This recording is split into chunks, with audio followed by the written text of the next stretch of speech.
Shalom, everyone. Welcome back to a Wednesday night. It's good to see y'all. You notice I'm now talking Texan. I've learned three words, y'all and wahoo. But anyway, besides that, I don't know any other words in Texan, but I'm getting better. My grandkids are trying to teach me, but you know, I'm from Indiana, not from Missouri, where the show me state. So I have more problems.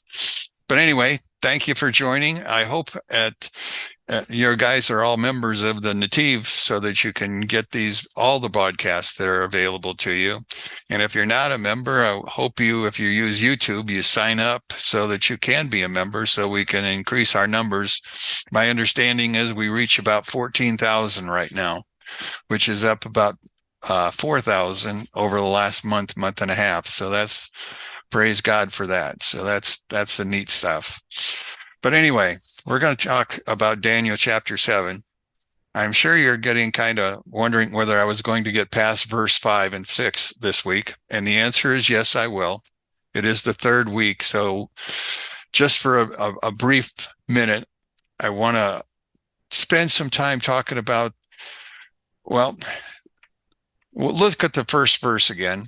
The first two verses. We've done this first verse last 2 weeks, but I want to constantly remind us of what's going on. It says, in the first year of Belshazzar, king of Babylonia, Daniel saw a dream. Put that in your mind. And visions, plural, in his head upon his bed. He then wrote down the dream and told the major parts. Now, verse 2 switches from third person, meaning he did not write it, it was written for him, to first person. And there's a huge understanding that we have to mull over, if you will. And that begins when we read that second verse, when it begins to say, Daniel began and explained, I saw in my visions. What happened to his vision or to his dream? What happened to it? It says he wrote it down. So what are we missing? We're missing the dream.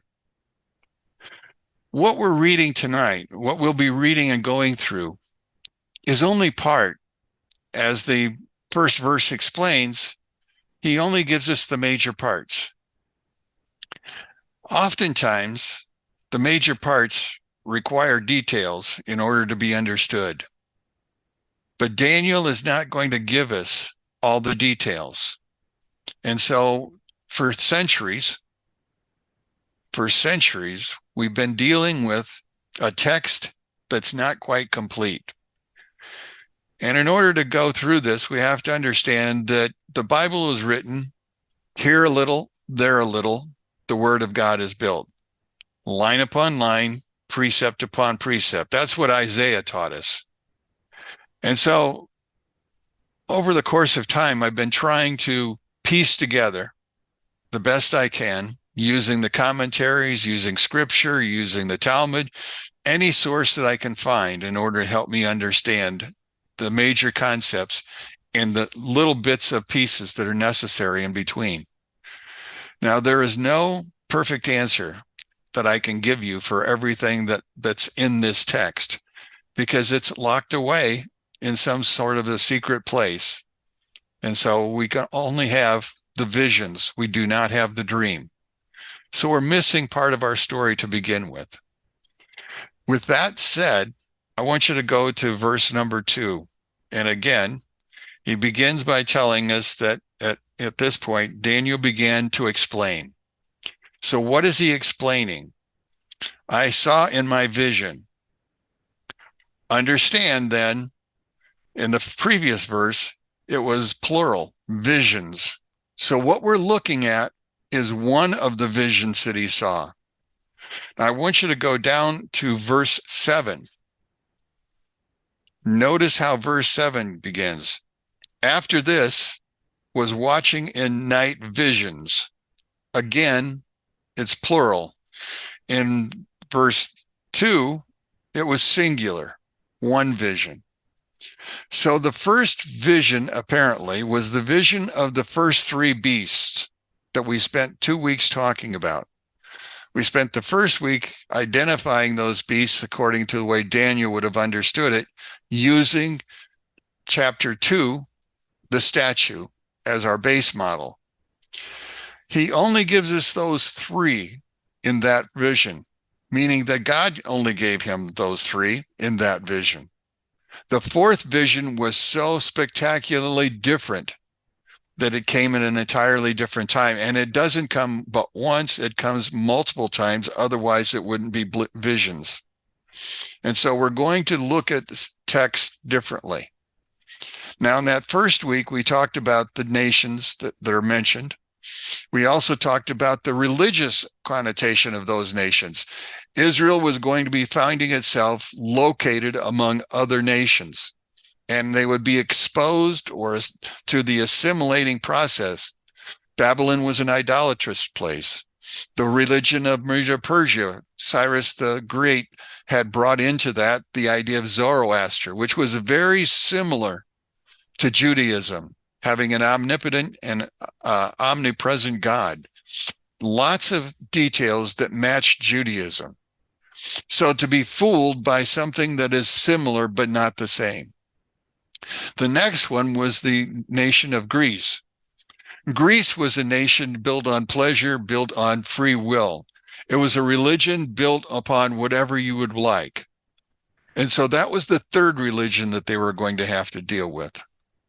So we see these first three differently than what we're going to look at this fourth one. With that said, let's go into that fourth image, and that starts at verse 7 again. After this, I was watching in the night visions, and behold, a fourth beast, exceedingly terrifying, awesome, and strong. Do you notice he doesn't say another beast? This beast does not look like any animal that he's ever seen.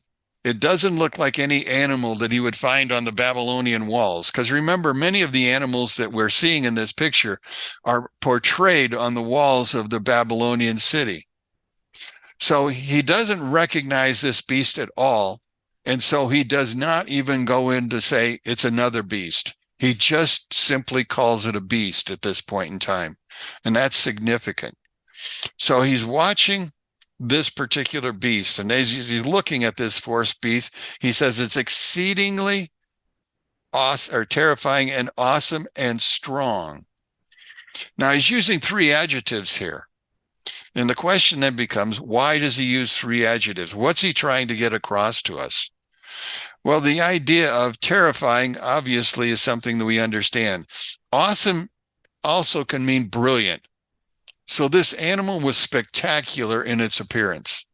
It was not the flavor of the three beasts before it. And obviously it was strong. How strong was it? It begins by saying it had immense iron teeth. Now, iron, we know, was the fourth leg of the statue that was in Genesis, or was in Daniel chapter 2. It's the fourth beast. But it's also the legs were iron. What I want you to notice as we're going through is, if you remember that second chapter, and it was not only were the legs iron, but remember the feet. The feet were made out of iron and clay. Now, this beast, we see the semblance of iron in its teeth right off the bat. What we miss right now is, what is he actually adding to that? What should we think about those toes that were made out of clay and iron? Are we going to find it? And the answer will be yes, but not in his first look at this beast. You see, he only gives us a few details the first time around. He will be explained to by God as he sees another vision. Then he will complete the picture of who this beast is, as far as he is going to tell us. So keep that in mind as we go through this. So at this particular point in time, we say that he is looked at this beast. The beast is terrifying, it's awesome, and it's strong. It had immense iron teeth, and it was devouring and crumbling and trampling with its feet what remained. So our beast itself then has a multiple way of looking at things. It's devouring whatever it comes in contact with. That which it doesn't devour, it tramples. So the beast has no qualms about anything that it comes across, plant or animal. They all become part of it. So it's assimilating all of these other things. Now, we know the Roman Empire assimilated everything that was in the Babylonian Empire, everything that was in the Persian Empire, everything that was in the Greek Empire, and expanded beyond that. So that's what we're looking at, is this beast that is expanding. But remind yourself, what happened to Rome, the fourth beast?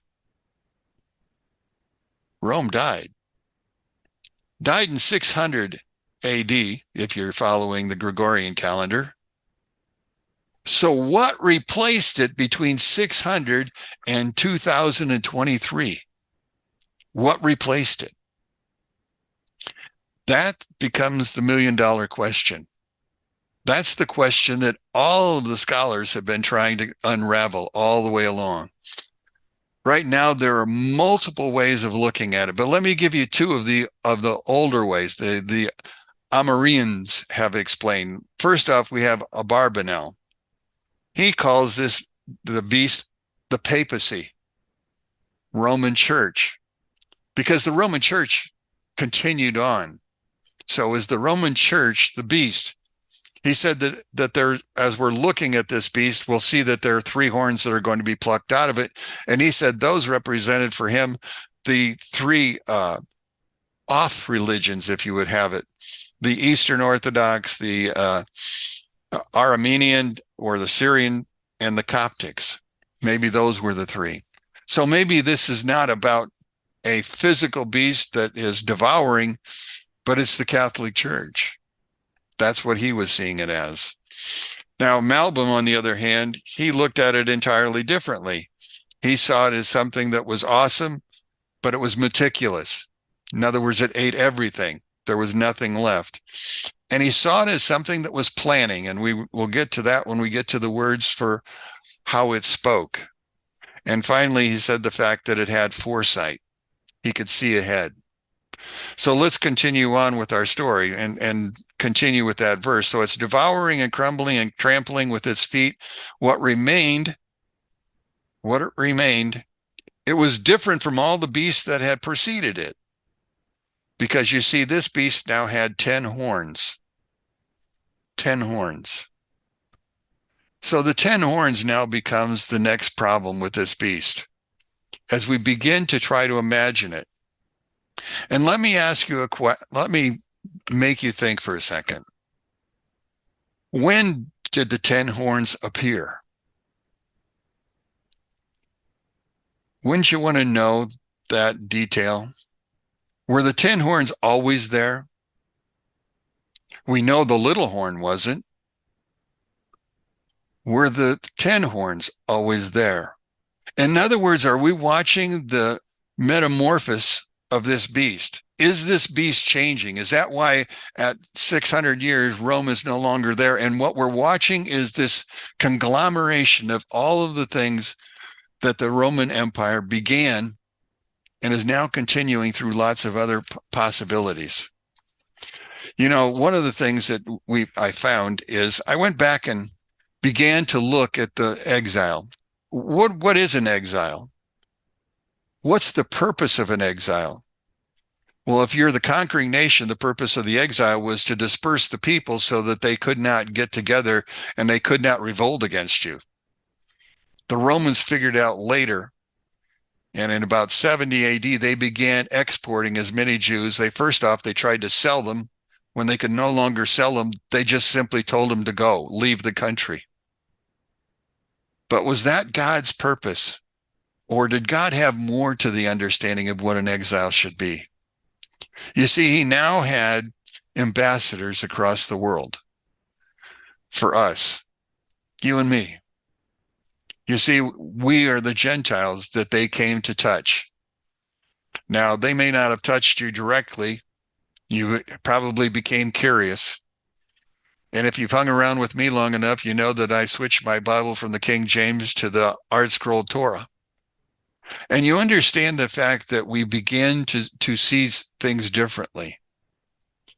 And we find ourselves reading this text with a purpose, because you see, we're a part of it.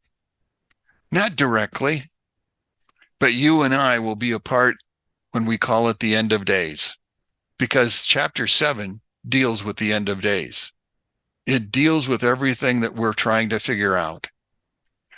Now, in 1096, the first Crusades destroyed Jewish communities all across Europe. And in Israel in 1144. Now, in 1190, the Jews were massacred in England during what they called the Third Crusade. There was a public burning of the Talmuds in Paris, France. There's also in 1290, the Jews were expelled from England.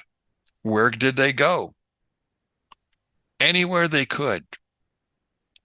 Then we know that in 1478, the Jews were expelled from Spain. That was the time of the Great Spanish Inquisition.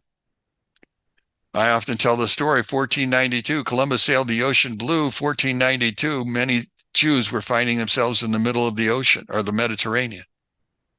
Because you see, that's what they did with them as they found them. They either hung them and burned them, or they walked them into the sea to drown. Now, some of them escaped.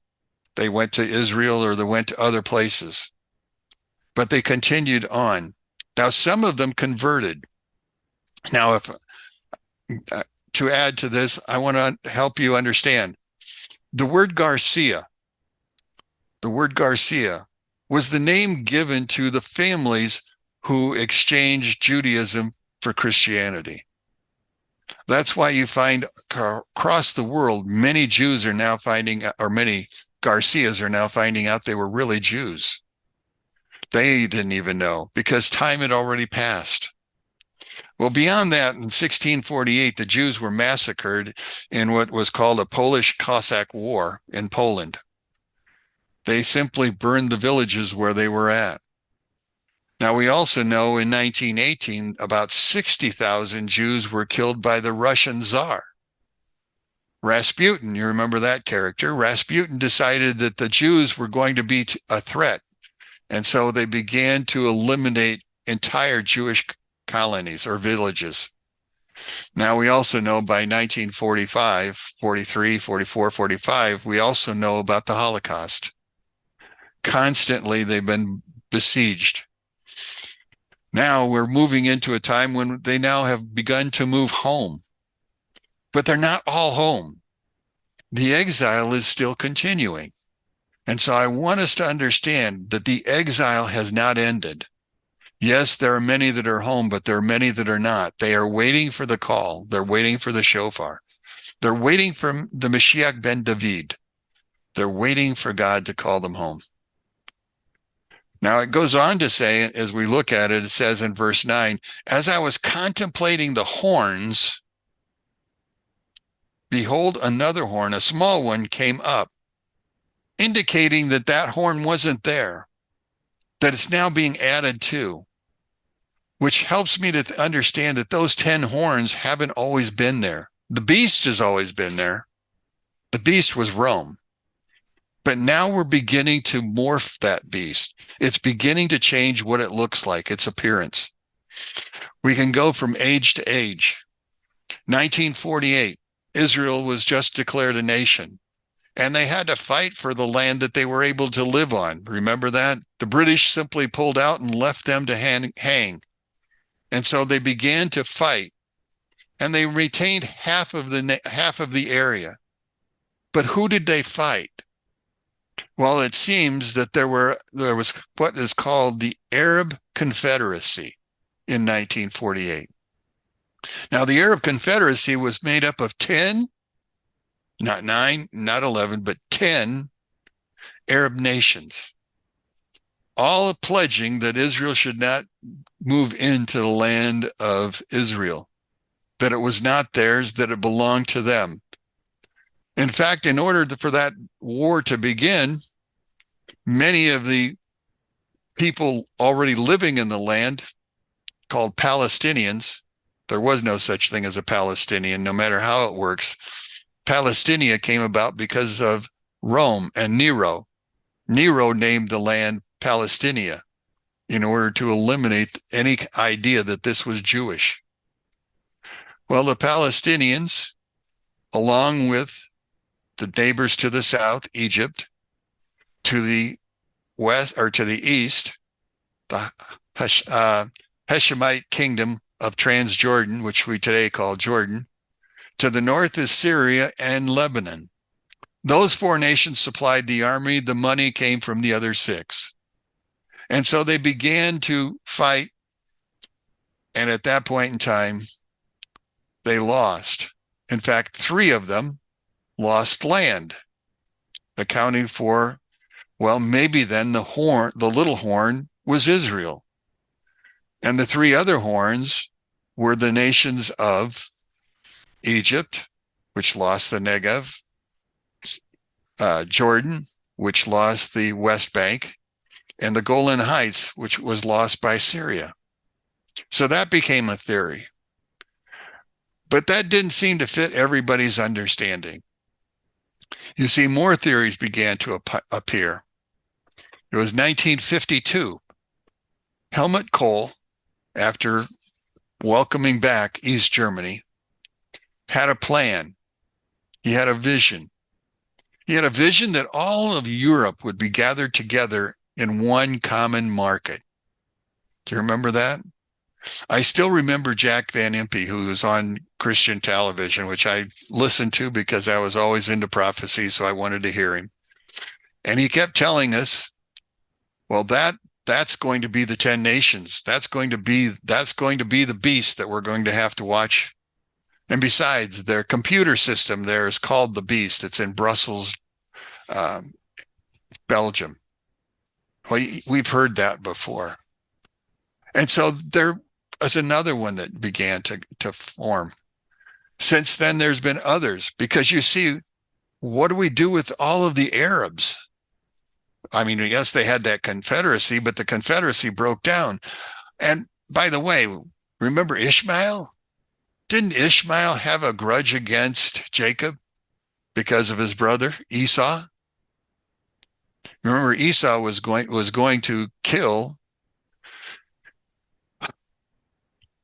Abraham in order for Ishmael to kill Jacob and split the land between them. Wow. So what about them?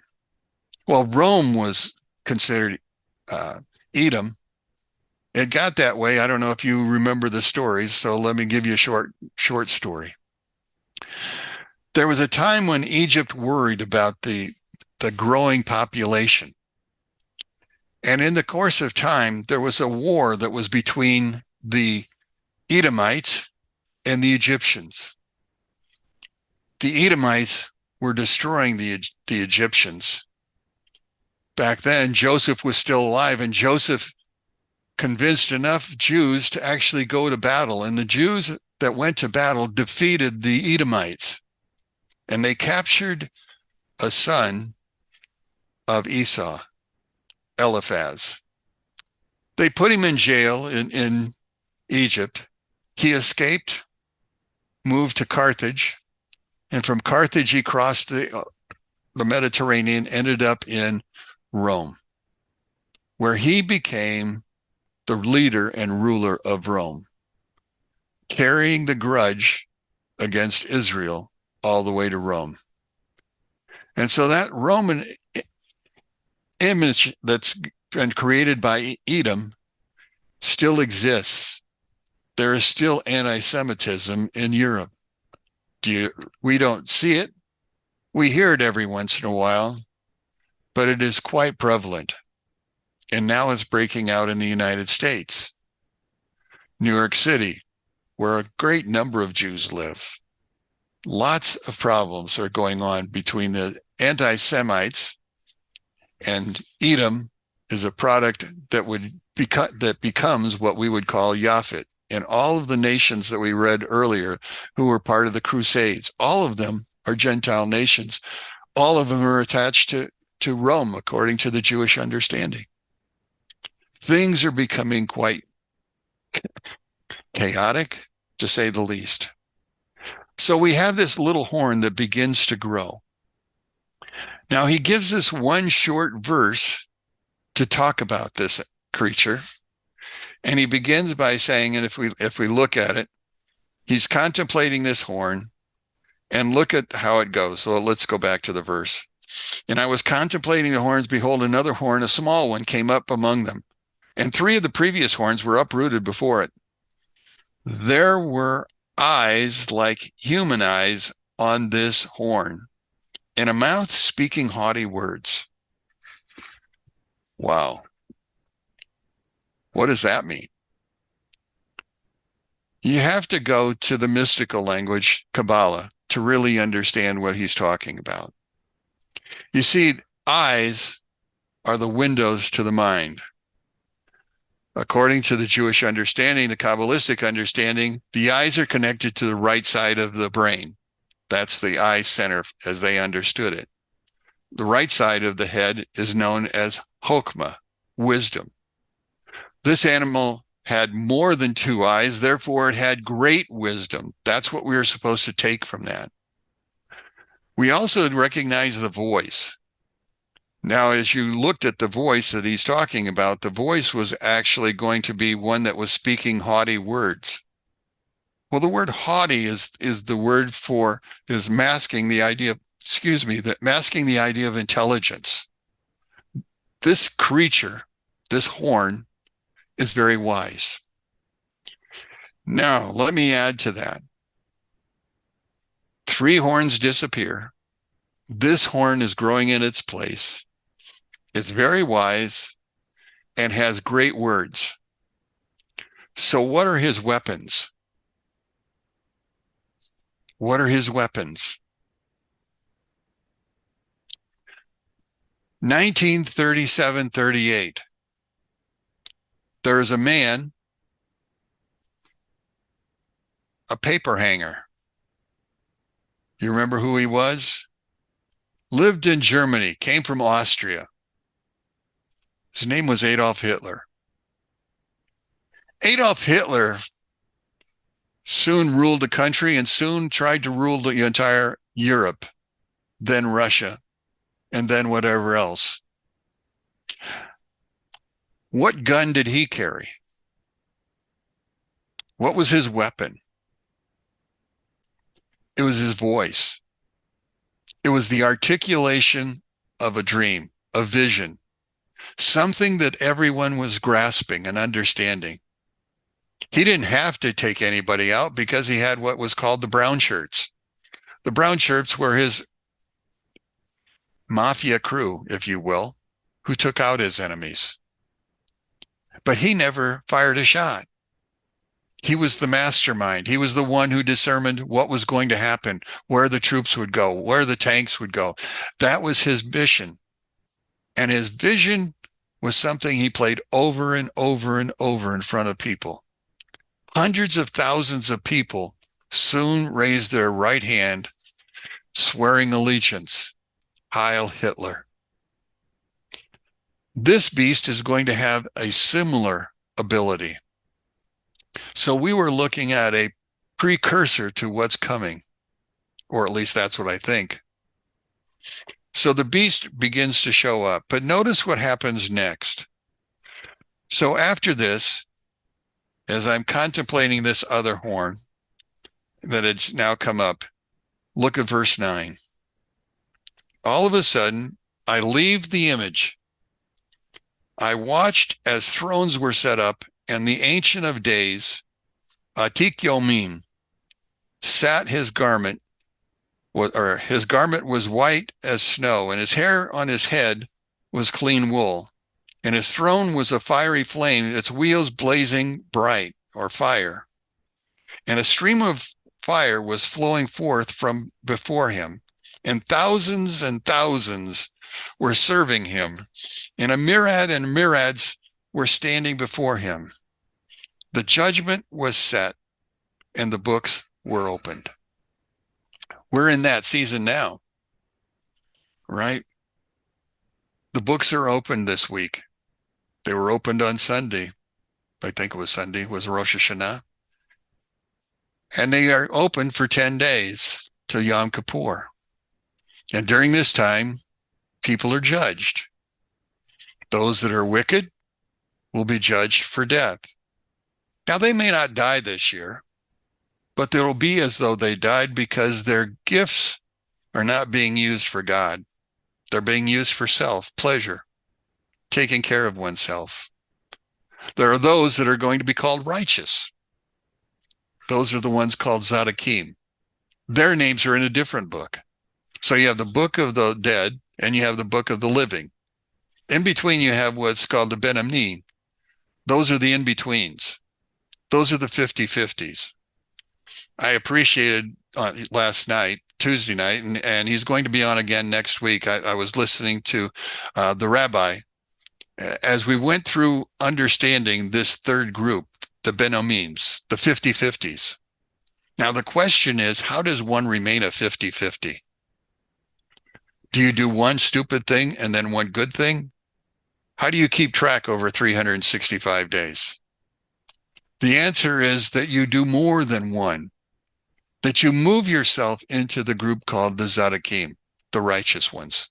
And that's where you want to be. And we're going to see the righteous ones as we go through. So the books are now open. And notice that there are thrones set out. How many thrones does God sit on? How many does he need in order to sit? Well, he doesn't need any. But it's plural, isn't it? So it's not one throne. It's not about God's throne. But it appears to be that there are two thrones that are there, or there are more than two.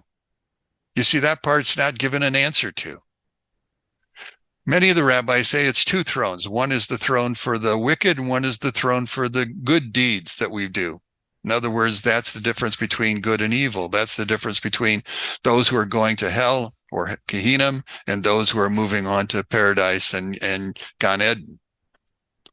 There is no third one for the in-betweens. It's either or. And so that's what they begin to talk about, is these thrones are now set up. And into this picture, with the thrones being set up, well, when were the thrones set up? What does it tell us? I was watching and the thrones were set up. It doesn't tell us what caused it to be set up, or was it the character called the little horn? Was his presence the reason the thrones came out? Now, as he goes through this story of this, he says the thrones were set up and the one of ancient days, Atik Yomin. That's the words that are used. Atik Yomin. That's the one called the Creator. That's the one who was here before creation was created. That's the Atik Yomin. So the Atik Yomin sat. Now, you have to imagine him sitting because he has no being. He is energy, if anything at all. But he's apparently sitting as this vision comes to him. We know that he's there and he sees this being wearing all white or snow, purity. So this being is pure as snow.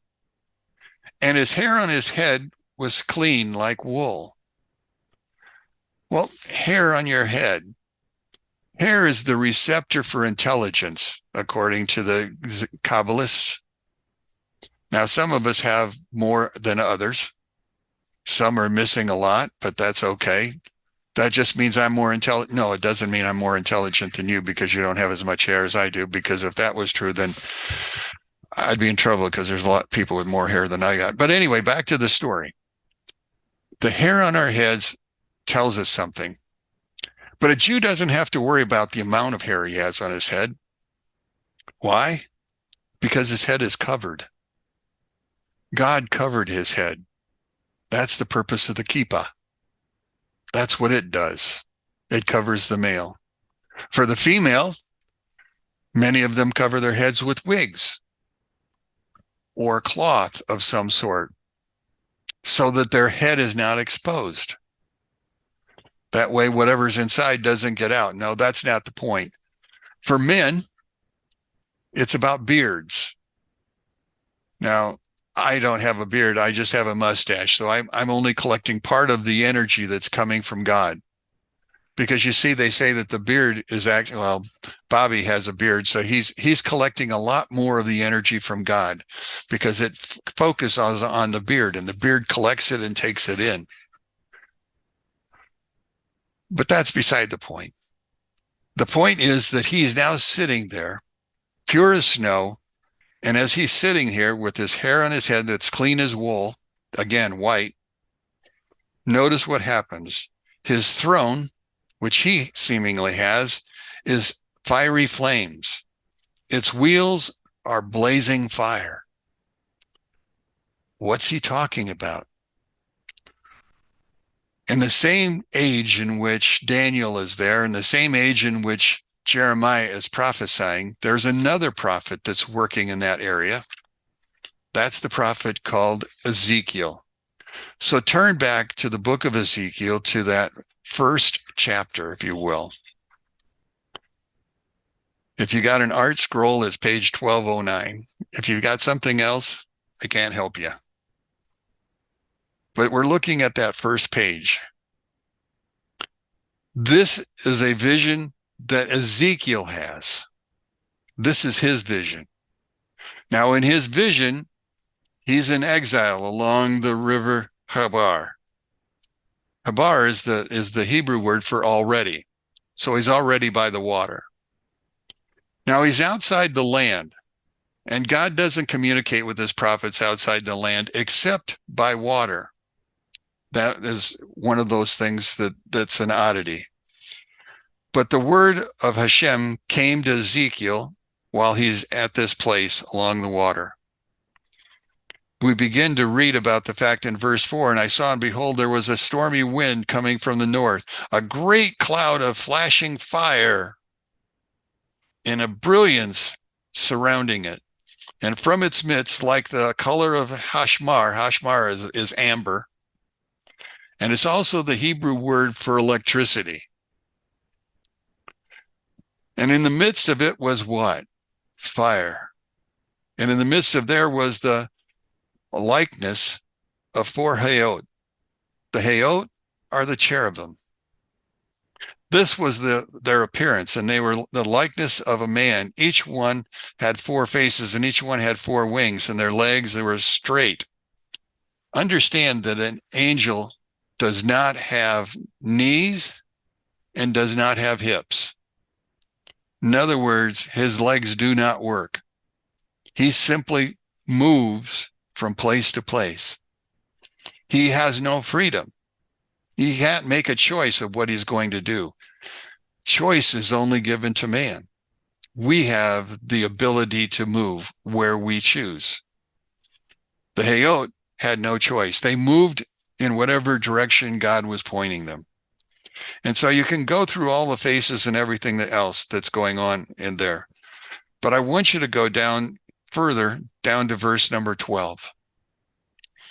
So each in the direction of its faces would they go, toward wherever there was a spirit to go. So in other words, God is directing them. And they would go, and they did not turn as they went. As for the likeness of the Hayot, their appearance was like fiery coals, burning like the appearance of torches. It spread about among the Hayot. There was a brilliance to the fire. And from the fire went forth lightning. The Hayot ran to and fro in the appearance of a flash. So he continues to watch these creatures as they're moving. Now, you and I are going to understand, if you've read Ezekiel chapter 1 before, that these beasts are not the only ones. The Hayot were not the only ones that are going back and forth. if you look at verse 15, the Hayot, I saw the Hayot, and behold, one Ophan was on the surface near each of them. An Ophan is a wheel, but an Ophan is also an angel. So what we begin to put together is the idea of a chariot. This is the chariot that brought Elijah back home. This is the chariot that carries God.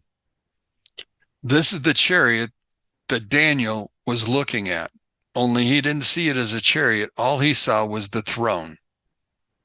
That's all he saw. Now let's go back to Daniel and let's pick up from the thrones. So we understand his throne was fiery flames. That's with the help of the Hayot and the Ophim and all of the others, the Seraphim. All of the angels were brilliant and glowing. Its wheels, blazing fire. Wheels is an Ophan. So we're watching the wheels burn. A stream of fire was flowing forth from before him. Understand, he's seated, and yet at the same time there is fire that is flowing like a river before him. Now the river can be seen as two different things. Dinar. Dinar is the river that you and I will cross when we go into paradise, if you will, or into Gehenna before we reach paradise.